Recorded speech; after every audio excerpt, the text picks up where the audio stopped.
کہ پوری زندگی آپ غریب لوگوں کے پلاٹوں کو ہتھیائیں گن پوائنٹ کے اوپر، شراب کے اڈے چلائیں، ہیروئن کے اڈے آپ چلائیں،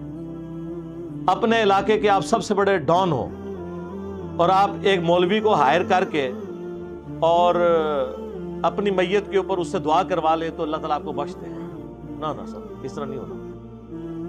میں اکثر یہ کہتا ہوں کہ لوگ ان کی میت کے اوپر قرآن پڑھ رہے ہوتے ہیں جنہوں نے اپنی زندگی میں اللہ کو اتنی اہمیت نہیں دی ہوتی کہ وہ زندگی میں ایک دفعہ قرآن خود کھول کے پڑھیں۔ آپ کی عقل یہ مانتی ہے کہ جس شخص نے اللہ کو یہ وقت نہیں دی جو قرآن میں آیا کہ تم نے اللہ کی قدر نہیں کی جس طرح قدر کرنی چاہیے تھی، جس نے اللہ کی بے قدری کی پوری دنیا میں اپنی زندگی کے دوران، کہ قرآن کو کھولنا گوارا نہیں کیا، اب اس کی میت پہ قرآن کھول کے مولوی بیٹھ کے دھونس سے